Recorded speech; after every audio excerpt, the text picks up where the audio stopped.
Vamos ver alguns exemplos da importância do campo econômico.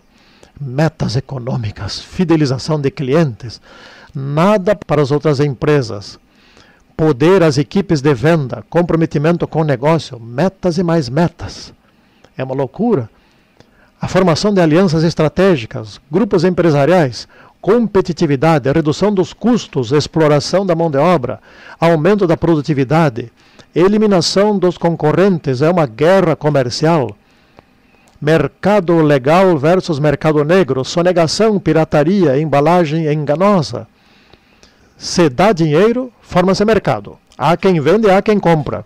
Como as drogas, no caso, as armas, os produtos pirateados, todos querem levar vantagem.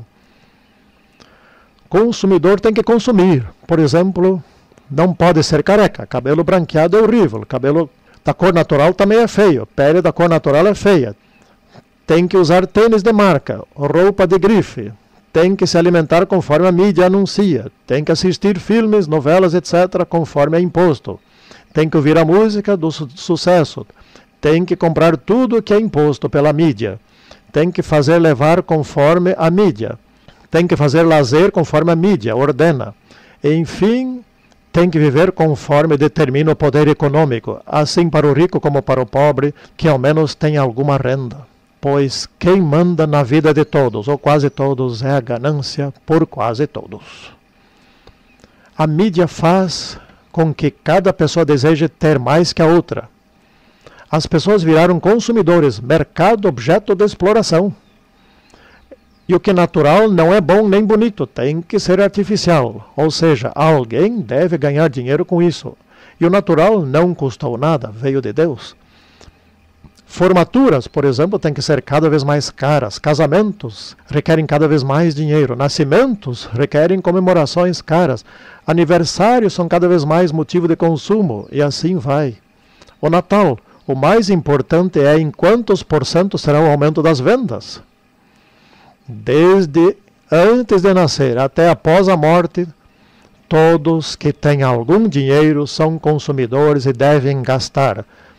É a história, trabalhe, trabalhe, trabalhe, gaste, gaste, gaste. A indústria do consumo deformou a sociedade de tal maneira que todo aquele que não se conforma com a imposição das modas, esse é visto como alguém anormal e inferior. Na última década, a humanidade aumentou seu consumo de bens e serviços dramaticamente. O planeta não suporta mais tanta produção para tanto consumo. E o lixo que disso resulta. E a sociedade está alicerçada na produção e no consumismo. Isso está se tornando insustentável para o planeta. E gastar antes de ter trabalhado para ganhar. Longas prestações. A economia em geral passou a viver de ganância. Isto é, de receber o que os consumidores ainda irão receber. É o financiamento para tudo. Antes que o consumidor receba, ele já gastou. E alguém já está fazendo outros pagamentos e investimentos. Compre uma caneta esferográfica de R$ 3,60 em 12 vezes de 30 centavos. E tem que levar mais alguma coisa para justificar a prestação, né? A ganância leva a forçar o endividamento e a vaidade propositalmente imposta pelos poderes de mercado levam a comprar tudo o que é sugerido. As grandes corporações. Em 2006, as 100 maiores companhias transnacionais empregavam mais de 15 milhões de pessoas com um volume de vendas de 7 trilhões. Esse aí equivale a 15% do produto mundial bruto.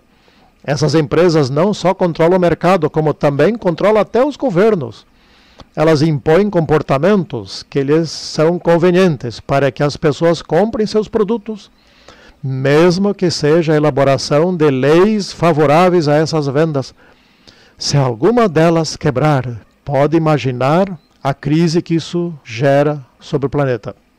O endividamento das pessoas, das famílias, das empresas e das nações é cada vez mais alto. Assim vai se formando a última crise. Todos endividados, todos devendo, todos tendo algo a receber. Basta que em algum lugar se deixe de pagar valores elevados e o sistema desmorona por inteiro. Os estados endividam-se por investimentos mal feitos, gastos inúteis, gastos políticos para manter-se no poder, guerras ou no preparo para elas. Só em 2009, a indústria bélica movimentou $1,5 trilhão no mundo todo. Os estados se endividam por roubalheira, desvios, obras que custam muito mais do que o real. Também há as catástrofes naturais, como secas, inundações, pestes. Há excessos de gasto com salário de funcionalismo ou do próprio governo. Custos da máquina pública que onera as empresas e os cidadãos que têm que pagar os impostos. Perda do poder competitivo das empresas para outros países. Perda de arrecadação por ocorrência de crise. O PIB, o Produto Interno Bruto, em queda ou recessão. Sim, os estados estão se endividando também por meio da Previdência Social, onde as pessoas vivem mais e se gasta mais, portanto, o que devia ser bom está se tornando ruim, veja só. Também pela má gestão das finanças por longo tempo, dívidas das empresas que não pagam. Paul Krugman, um famoso economista, diz que o verdadeiro problema das nações são os gastos inadequados. E ele está certo. Enquanto o mundo todo corre loucamente para comprar e vender, Satanás está construindo uma armadilha global, por meio da qual deseja controlar o planeta e impor o decreto dominical. Mas este é tema específico de uma outra palestra. Desabrigados da graça divina não têm proteção contra o maligno. Satanás mergulhará então os habitantes da terra em uma grande angústia final. Ao cessarem os anjos de Deus de conter os ventos impetuosos das paixões humanas, ficarão à solta todos os elementos de contenda. O mundo inteiro se envolverá em ruína mais terrível do que a que sobreveio a Jerusalém na antiguidade, diz o Grande Conflito, página 614. A armadilha de Satanás chama-se Nova Ordem Mundial e Globalização dos Negócios. Não é errado fazer negócios. Aqui na Terra, para sobreviver, temos de fazer negócios. Mas quando vai com ambição, quando o nível de endividamento das pessoas, famílias, empresas, estados estiverem em uma intensidade crítica, quando a economia do mundo, para se manter, estiver fortemente dependente dos pagamentos, então Satanás terá o mundo em suas mãos. Qualquer crise, ele a pode transformar em depressão econômica. E essa situação levará os gananciosos a alianças inéditas no mundo, mas que em menor intensidade já foram bem ensaiados durante a Idade Média. Por essa razão é que os 4 anjos de Apocalipse 7 seguram os ventos da terra, para que não ocorra a destruição antes do tempo. É que ainda o povo de Deus não concluiu a sua obra, e Satanás não conseguirá impedir essa obra. Deus impõe, por enquanto, limites às ações de Satanás.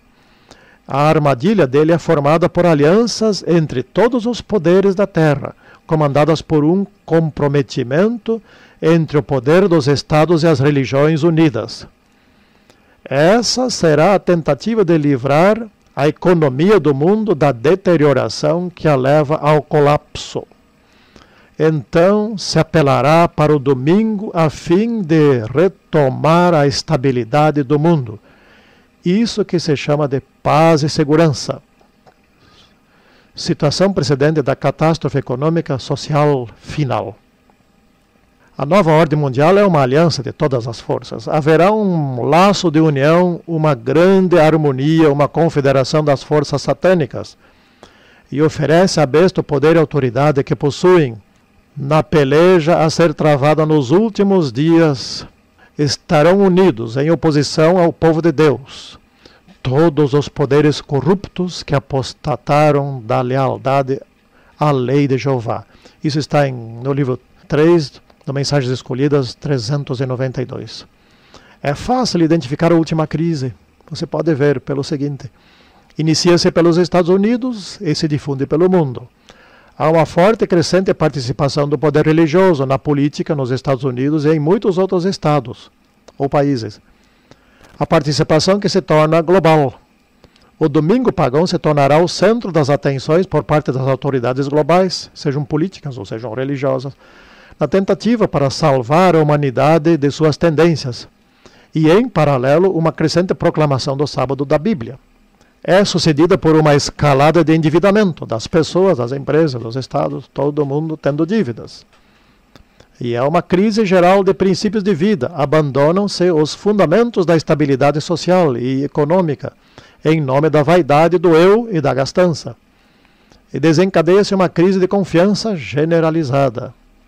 A crise atinge níveis economicamente insuportáveis, com a imposição da santificação do domingo por força legal a partir dos Estados Unidos. Mas essa imposição se alastra rapidamente por todo o mundo.